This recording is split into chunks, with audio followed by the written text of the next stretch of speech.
پاکستان تحریک انصاف نے 7 دسمبر کے لیے پھر سے کوئی کال کا اعلان کیا کہ وہ اسلام آباد کی جانب آ رہے ہیں، تو پھر وہی سارا سین، پھر لوگ پوچھ رہے ہیں کہ کیا واقعی ایسی کوئی کال دے دی گئی ہے؟ تو میرے نوٹس میں تو ایسی کوئی چیز نہیں تھی۔ پھر بعد میں جب اس کو ویریفائی کیا گیا تو پتہ چلا کہ یہ بھی ایک فیک نیوز ہے اور اسد کیسر کے نام سے منسوب ایک جعلی ٹکرز یا خبر جو ہے وہ مارکیٹ میں پھیلائی گئی ہے۔ آلدو کے کارکنان نے اس کو بڑا سیلیبریٹ کیا، لیکن اس ٹائم جو پی ٹی آئی کے لوگوں کا فوکس ہے وہ ایک تو اپنی انٹروسپیکشن کی طرف ہے کہ یہ جو کچھ بھی ہوا پہلے اس کی تو تحقیقات کر لیں، پہلے یہ تو سارا ایک معاملہ کنکلوڈ کریں نا نئی تیاری سے پہلے۔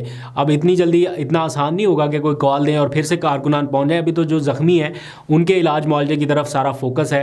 آج میں دیکھ رہا تھا کہ وزیر اعلیٰ خیبر پختونخوا جو ہے علی امین گنڈا پور، وہ لیڈی ریٹنگ ہسپتال پہنچے ہیں، زخمیوں کی عیادت کر رہے ہیں۔ دونوں سائڈ سے یہ سارا چل رہا ہے۔ دوسری سائڈ جو ہے وہ جو زخمی اہلکار ہیں ان کی عیادت میں مصروف ہے، اس طرف جو ہے وہ زخمی کارکنان کی عیادت کا معاملہ ہے۔ تو دونوں سائڈ جو ہیں وہ اپنا اپنا نیریٹو لے کے آگے بڑھ رہی ہیں۔ میں دیکھ رہا تھا ٹی وی چینل کے اوپر پیڈ کانٹینٹ کے نام پہ اشتہارات ایسے چلائے جا رہے ہیں جس سے یک طرفہ بیانیہ جو ہے وہ چلایا جا رہا ہے، لیکن عوام اس کو دیکھنے والے جو ہیں وہ کیا فیصلہ کریں گے وہ بہتر جج کرنے کی پوزیشن میں ہے۔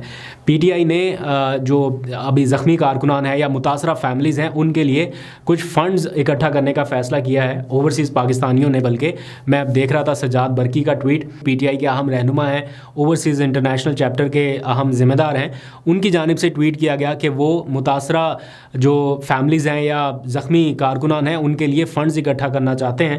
تو اس سلسلے میں انہوں نے وہ لنک وغیرہ بھی وہاں پہ ڈالا ہوا ہے۔ میرا خیال ہے سجاد برقی ایک آفیشیل پوزیشن پہ ہیں اور اس میں کوئی فیک چیز نہیں ہے۔ اگر آپ فنڈز ڈونیٹ کرنا چاہیں تو اس لنک کے ذریعے جا کے بھی آپ فنڈنگ کر سکتے ہیں، لیکن پھر بھی اپنے طور پہ آپ تحقیق ضرور کیجیے گا۔ اس میں مجھے کوئی فیک والا ایلیمنٹ نظر نہیں آ رہا۔ سجاد برقی کی جانب سے اگر ٹویٹ کیا دیٹ مینس کہ P T I official level پر یہ ساری تیاریاں کر رہی ہے کہ فنڈز اکٹھے کر کے متاثرین کی مدد کی جا سکے۔ دوسری جانب میں دیکھ رہا تھا ایک اپیل کی گئی ہے لوگوں سے، اور بڑی اچھی جینوئن اپیل ہے، خدیجہ شاہ کی جانب سے کیا گیا ان کا انسٹاگرام سٹوری کے اوپر۔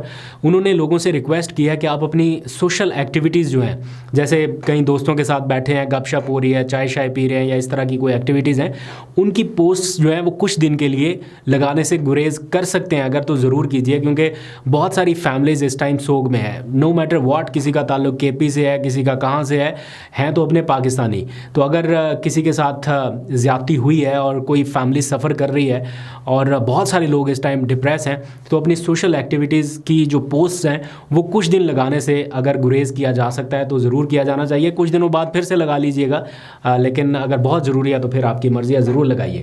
پھر میں نے دیکھا کچھ اوورسیز پاکستانی جو ہیں وہ اظہار یکجہتی کرتے دکھائی دیے۔ امریکہ سے ہمیں جونی بشیر نے کچھ ویڈیو کلپس بھیجے، وہ اپنے دوستوں کے ہمراہ گئے اور انہوں نے لوگوں کے لیے دعا بھی کرائی، غائبانہ نماز جنازہ بھی ادا کرایا۔ تو اس قسم کی ایکٹیویٹیز جو ہیں وہ اوورسیز پاکستانیز بھی کر رہے ہیں۔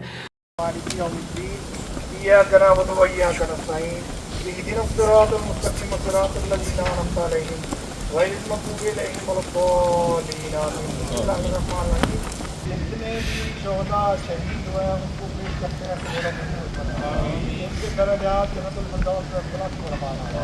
ہم سب کے جتنے متوفیان ہیں ان کو جنت الفردوس میں اعلیٰ مقام عطا فرمانا۔ ان کے پاکستان کی حفاظت فرمانا، عمران خان کی حفاظت فرمانا، ہمیں اتحاد اور اتفاق کے یہاں آواز بلند کرنے کی توفیق عطا فرمانا۔ یا اللہ ہمارے ملک پر رحم فرمانا، ہمارے حکمرانوں پر نیک ہدایت عطا فرمانا۔ ربنا آتنا فی الدنیا حسنۃ وفی الآخرۃ حسنۃ وقنا عذاب النار۔ رب اجعلنی مقیم الصلاۃ ومن ذریتی ربنا وتقبل دعاء۔ ربنا اغفر لي ولوالدي وللمؤمنين يوم يقوم الحساب۔ سبحان ربك رب العزة عما يصفون والسلام على المرسلين والحمد لله رب العالمين۔ آج میں دیکھ رہا تھا بلاول بھٹو کا ایک سٹیٹمنٹ، ویسے تو انہوں نے کافی لمبی تقریر کی بہت دیر تک، لیکن انہوں نے کہا کہ پولیٹیکل اسٹیبلٹی لانا بڑی ضروری ہے۔ اگر بات چیت سے آ سکتا ہے تب بھی ٹھیک ہے، نہیں تو لاٹھی کے زور پہ لانا پڑے گا۔ یہ اب ایک ذہن سازی ہے یا ایک لیول ہے تھنکنگ کا کہ پولیٹیکل اسٹیبلٹی لاٹھی کے ذریعے، زور زبردستی سے سیاسی استحکام۔ مطلب آپ امیجن کریں ایک سیاسی جماعت کے ساتھ آپ زور زبردستی کر کے کیا اس کو قائل کر سکتے ہیں کہ وہ